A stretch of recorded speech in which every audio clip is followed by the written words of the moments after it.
Hey guys, what's up? Hopefully the volume is working. If not, so sad. I'll just have to do the video again. But I just want to do a quick update. As you can see, all my stuff that was back there is gone. That's just some stuff that Sarah Healthworth made me a couple years ago. Some samples of my hand spun, and I just take them out of the plastic bags, inspect them, make sure nothing got in there with them, and then I ziplock them back. So I gotta do the inspection and then ziplock them back. So what am I working on? Right now I'm working on some fingerless gloves using Hobby Lobby. I love this yarn. And the colorway is, let's see if I can get it up there.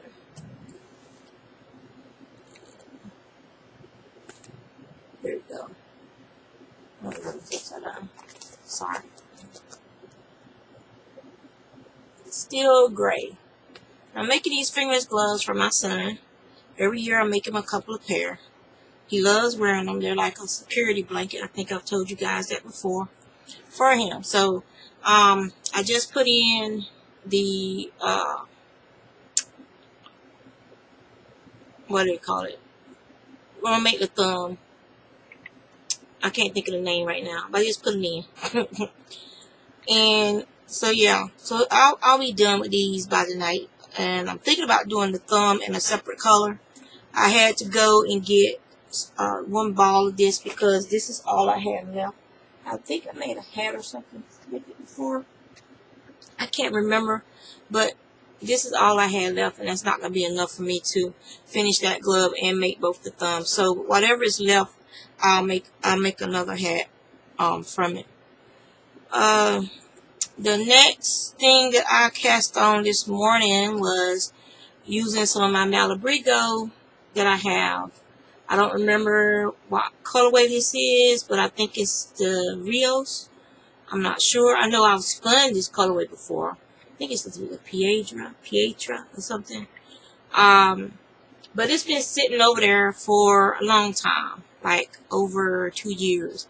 I used a little bit of it for something. And so I'm making a hat. And as you can see, I started the hat with crochet. And then I picked up the stitches around the edges. And then I did my increases. And now I have like 104 stitches on the needles. And now I'm just knitting around and around and around to make the hat. So I'm really having fun. I don't know, but lately I've been actually liking the pearl bump side of stuff more.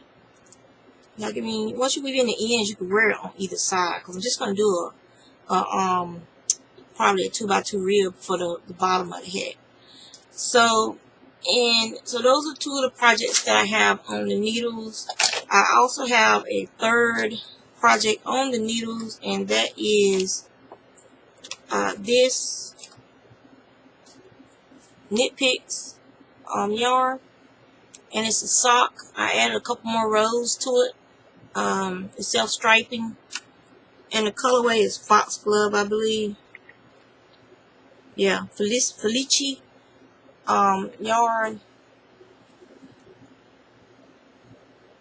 Foxglove colorway. If it's going to focus or not. Yeah, it ain't focused. And so we went to AC Mall. I had a coupon for 15% off. And I was like, well, let me go and see what they have in the bargain bins. Because I want to make a red poncho. And I don't have any sparkly worsted weight red yarn. The yarn that I have that's red is in a sport weight. And I'm going to be crocheting it. And I don't have enough to do a full poncho. So we went. And they have this in the bargain bins. It's 1, 2, 3, 4, 5. There's 6 skeins of yarn in there, and it is that Isaac Mizrahi or however you say it, craft yarn, and this has like a silver thread through it, and they're supposed to be. Let me see if I can find one with the yardage on. There's supposed to be 328 yards per skein. So I got enough to make me a poncho. So I got 2 bags of this. It was like, I think it was like, let me see if I can find it. I don't know if I can find the receipt, but I know we spent less than $14 with our coupon. Here it is. Okay, because I got 2 of these, just 2 of them. And it'll be enough to make the poncho, matching fingerless gloves. I don't wear a hat, so I'm going to make like an ear warmer type deal, because I will wear that. My hair is thick, and if I wear a hat, I'll be sweating like a dog. So, and I got a good coupon too. This is the coupons. You don't have the actual bill. So I got another coupon for 50% off one item that's valid from 12/14 to 12/30. I'm off work on Monday. Nice. But it was like 14 bucks. Let me see here. Yeah, here it is. Let's see. Yeah. 14. You saved $27.40. Designer yarn pack. Normal price was $19.99. Promotional price, 7.5 savings, was $12.49. 50% off the regular price. So you paid $6.37 per pack. So that was 2 packs plus tax was the $14.40. That's a pretty darn good deal. So, but yeah, I gotta make me some more ponchos. I just have my 2 ponchos, and I want to make a 3rd one to wear this winter season. It don't take long at all. Once I finish his gloves and his hat, I'm gonna get started on the poncho. Plus, the New Year's, I gotta do my pay it forward. So yeah, so we went to Krispy Kreme and got the Krispy Kreme recipe calendar. And so we got recipes you can make with different Krispy Kreme products. We paid $8 for this calendar. This calendar is worth more than 8 freaking bucks. Because look at here. At the bottom of the calendar, for those of you who never bought one before, are coupons. So we get you pay, it's like $8 or something for just for a thing of glazed donuts. So you get a free thing of glazed donuts. You get free, each month has coupons. Some up, buy one, get one free coupon. For each month. Some of it's just like, you get something free. And so this calendar was worth more than the $8 and some change we paid for it. I think it's the same price as a box of glazed donuts. So I thought it was pretty cool. So yeah. So we got that. So if any of you want to get a good gift for a Krispy Kreme addict in your life, get them the Krispy Kreme calendar. Okay? And that is, oh wait. I was supposed to be making my husband a Christmas stocking. So after I do this hat, I think before I start my poncho, I'll have to work on his ugly Christmas stocking. That's that ugly Christmas yarn. It's ugly. But I'll be making his stocking from that. I'm thinking about switching over to do the rest of it in crochet. Because, I could be done with it by the end of the day if I did that instead of hitting it. So that's 1, 2, 3, 4. So that's 4 projects I have on the needles. And then the only project right now that I have that I'm crocheting is I'm still working on, which I should have been finished with it a while ago. I'm still working on the Wonder Woman shawl, the crochet version. And I'm almost, where am I at? I'll show you guys. This shawl is,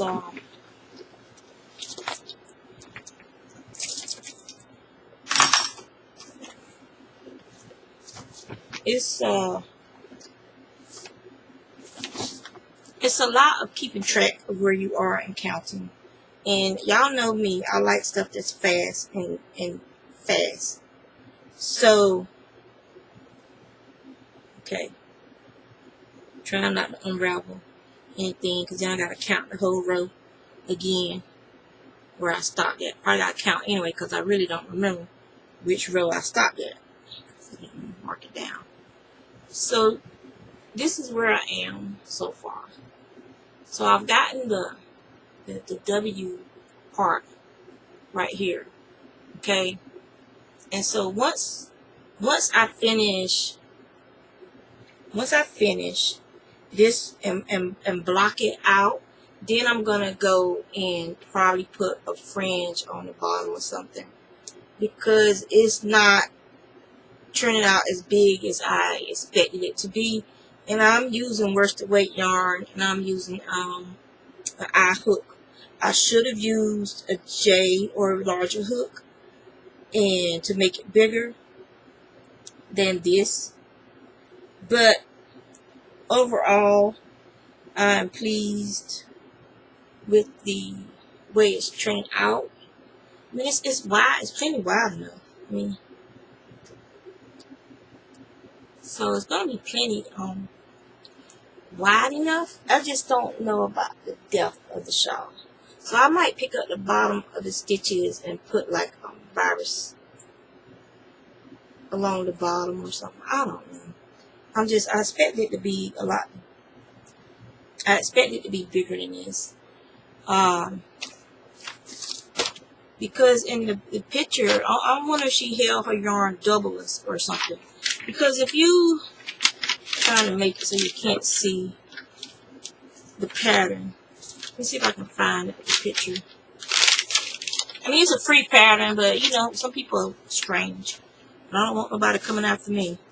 See how big it is on this picture right here? See how big it looks on the picture and how drapey it is? I know it's been blocked on the picture. And she used the Luette Gems fingering weight merino. So that mannequin must be like a child-sized mannequin or something. So there's like yeah. So once you do I've done the bottom part. I'm on the second V. So I'm working on the upper W is what I'm working on right now. And I'm only done I'm on the second row of the second W. So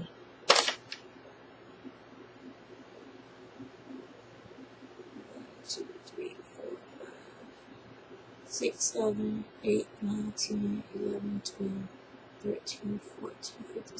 So I got about 16 more rows to go. And then I have to put a border across the top of the shawl. And that border across the top of the shawl is where you can get your length. So yeah, that's what I might have to do. Because if you look at this mannequin picture right here, see that mannequin picture right there? That must be a tiny, tiny, tiny mannequin. Because, yeah. And I'm using worsted weight yarn in a size I hook. And she used, well, so that's the wee size. Wee wondrous size. I'm using the larger size.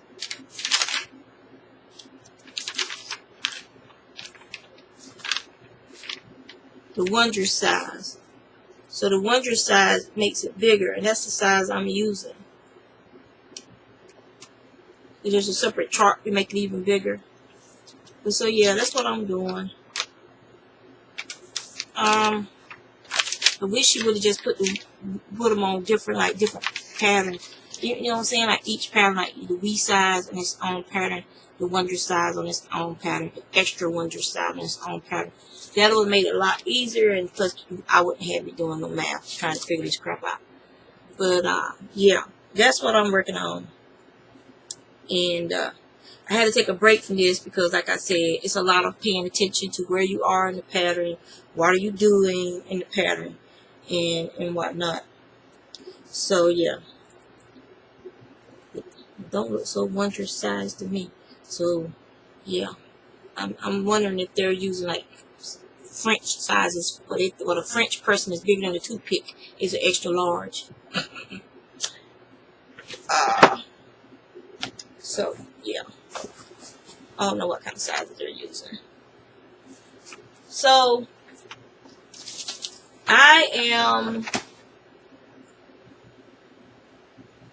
so that's what I'm working on right now. Those are the only projects I have going, and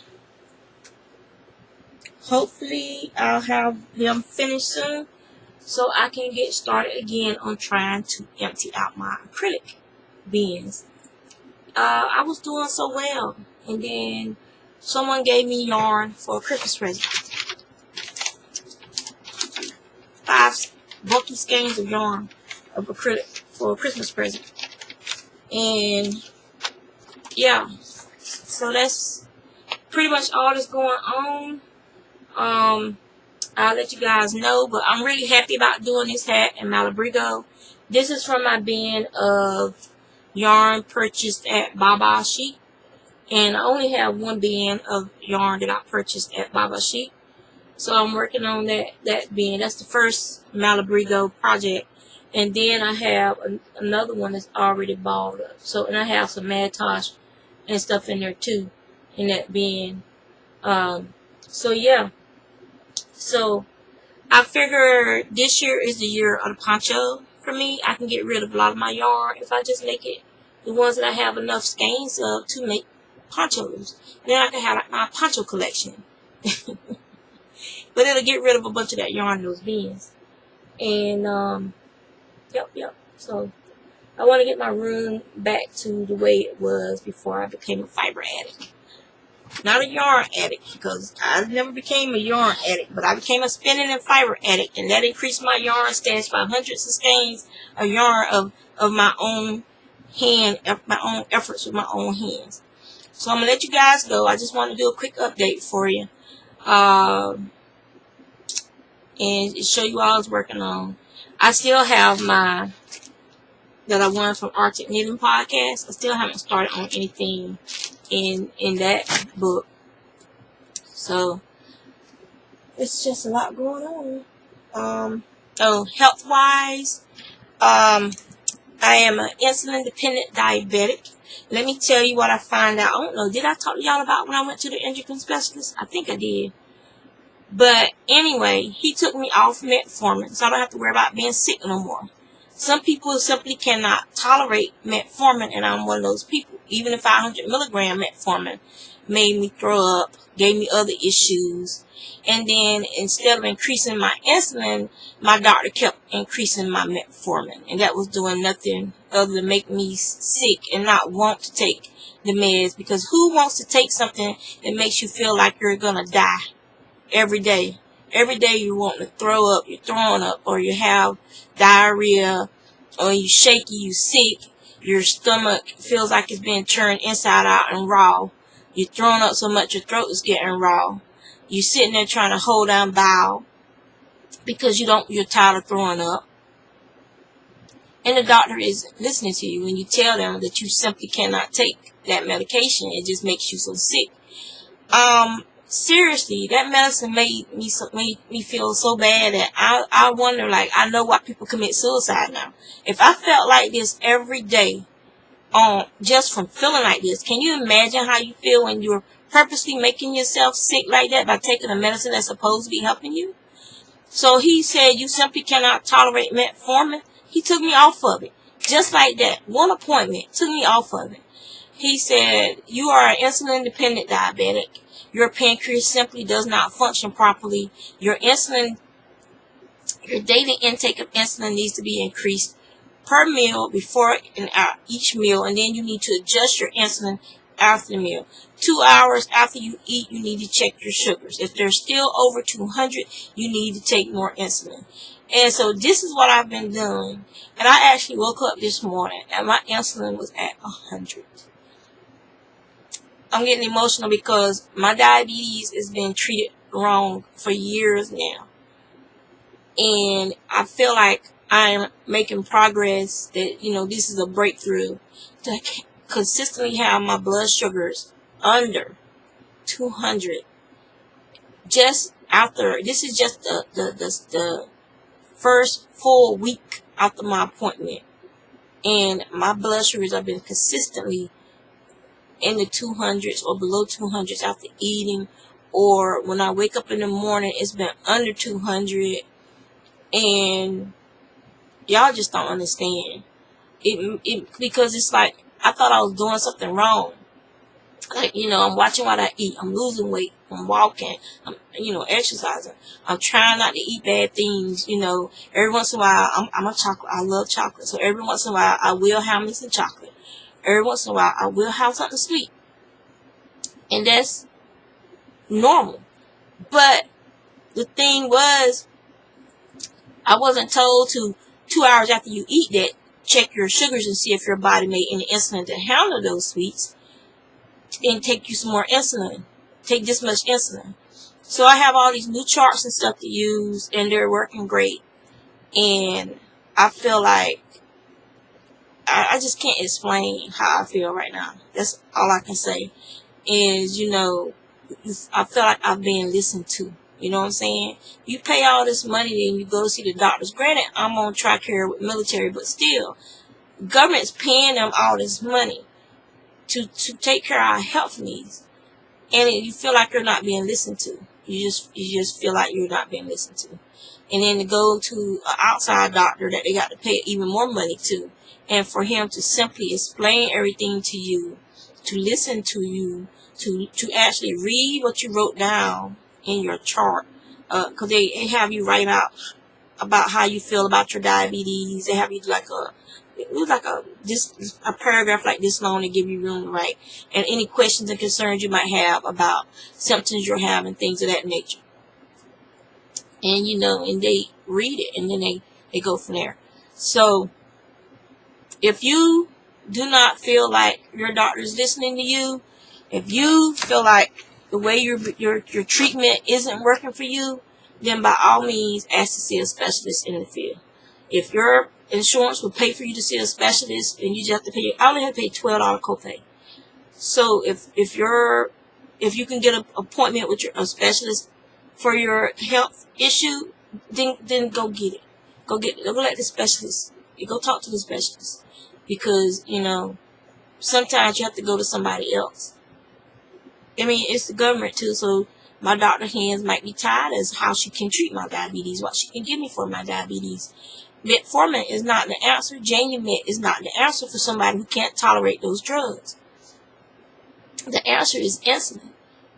And the answer all along should have been insulin. He told me that once I was diagnosed with diabetes, my pancreas had already lost 50% of its capacity to produce insulin. And that every year that my blood sugars have been running high, my pancreas has lost 2% more of the ability to make insulin. So he did the math. My pancreas is probably operating below 35%, if that, he said, if that. I'm G6PD positive, and I have sickle cell trait. He said that I could have been dealing with pre-diabetes all of my life because it's in my family real bad. I had episodes when I was younger, like when I was a child, and my mother thought for sure that I had type 1 diabetes, but by the time they would get me to the hospital and check me out, they would say, oh, she was probably just dehydrated. That's what they would say. She's probably just dehydrated. Because they're not looking for diabetes in a child back when I was growing up. Now it's more prevalent. You see children with diabetes all the time. And, but back then, unless you were type 1, they really weren't looking that hard for diabetes in a child. Make sure she drinks more water. She's probably just a little dehydrated. Probably why her sugar is high. No, I was starting to show symptoms of having type 2 diabetes as a child. And when I was little, I was a little teeny skinny thing.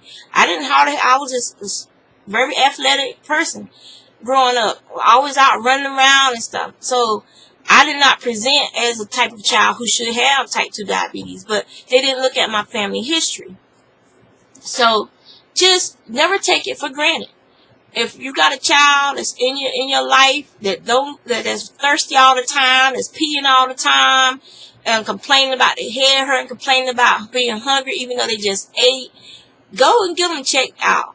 Go get them checked out. It could be an issue that's going on with that child that you would have never thought about. be it diabetes or some type of thyroid issue. Children should not be thirsty all the time. I was guzzling down tons of water. I mean, I probably drank, I could hear the water sloshing around in my stomach. I was drinking so much water. And that's dangerous in itself, having too much water, the weight of too much water in your stomach. So just pay attention to the things the kids are telling you, because it could be something more serious, that if you catch it while they're a child, unless it's something genetic, like with me, where, you know, I'm basically, my pancreas simply, once I went over 35, 40, for my lifestyle that I had been living, my pancreas had been trying to keep up. It was exhausted. It had been burned through everything because of my genetic disposition to be a diabetic. My pancreas had been working overtime all my life, and it finally just went, you know, I'm done. I'm done. You're not listening to me. You're not listening to the symptoms. No one's listening, but I'm done. Somebody's going to listen once your sugar gets up so high you have a stroke or something. But I was lucky. I didn't have a stroke. I had vision changes first, and I went and got seen, and that's when I got diagnosed with diabetes, because my vision shifted. So I was very, very lucky, because I could have just had a massive stroke at work or a heart attack at work and just dropped dead. That's how high my sugars were. They were, and God knows how long they had been that high. Because I'm telling you, those Sonic strawberry smoothies are the bomb.com. And I was probably getting one of those every other day when I was working near there. And I felt fine. I did not feel sick. That's another thing with women. A lot of times we don't have traditional symptoms. I have medically I have a larger than average bladder. So I can hold more water than a woman with the normal size bladder. So I didn't have that urge to run off and pee all the time, which is another thing, the frequent urination. Because I have a large bladder. So that's one of the symptoms that was being masked for me. I was thirsty. I drink a lot of water anyway. So, and it was, you know, when I got diagnosed, it was summertime, gardening and all this other stuff. I just said, just need more water. No, I needed more water because my body was trying to get that sugar out of my bloodstream. So, yeah. Never take anything for granted, guys. It's your life, your health. And sometimes you have to go see somebody else to make sure that you're getting the right treatment. Because if you wait too long, it might be too late for them to do anything. Like now, I got to have tests done, to check my kidney functioning and stuff, because he wants to see how much, this is his words. I know you have kidney damage. You've been running around here for several years with high blood sugars, going up and down a roller coaster. I know you have kidney damage. We need to find out how much kidney damage you have. So I'm going to be having kidney functioning tests done soon. And then he'll prescribe the correct medications that I'll need to help prevent me from damaging my kidneys, because my blood sugars were high for so long. So I'll be going on medication for that. So yeah, it's going to be a trying journey, but it's a journey that I'm on for the better. That's the way I look at it. It's a journey that I'm on for the better. You know, I have a better quality of life. Hopefully it'll help with my knees, the joint pain, and the degenerative arthritis that I have. Hopefully having everything under control will help with that. And we just go from there. So yeah. So remember, it's your life, guys. You have a right to ask to see a specialist if you don't feel like your regular doctor is not giving you the care you need. So, you know, request that. Don't wait several years like I did. After the first year, if things aren't where they should be and you're doing the right things, ask to see a specialist. It could be something else going on that you don't know about, that the specialist might be able to find out, that your doctor doesn't know about. I mean, because your doctor isn't a specialist. My doctor is a general practitioner. So she dips and dabs in a little bit of everything, but it's not a specialist of one particular thing. All he does is the endocrine systems of the body, That's all he does. So yeah. So I'm gonna let you go, and I'm gonna get back to knitting, and watching anime. See, what am I watching right now? I'm on Funimation.com, and let me see if I can find the name of this one. The series I'm watching right now is called Convenience Store Boyfriends, and I'm on episode 2. Oh, see my little merpug, my little mini merpug. I got the big one too. He's over there with Moo-Cow. No, what is it called? My watermelon cow. He's over there. Moo Melon. So my big pug is over there with Moo Melon. My little pug is sitting up here watching me, watching you. Alright guys, take care. Oh yeah, and if you guys are interested in stuff like this, the little merpug and stuff, it is made by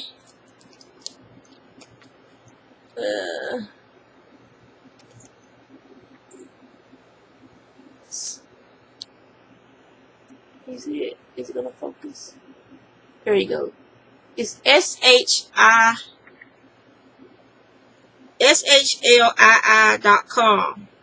Visit NorfolkToday.com. So that's my daughter's friend. They usually have booths near each other at anime convention events around here in this area. And so yeah. So y'all take care. She has other little things too that she's designed and she makes. So y'all take care.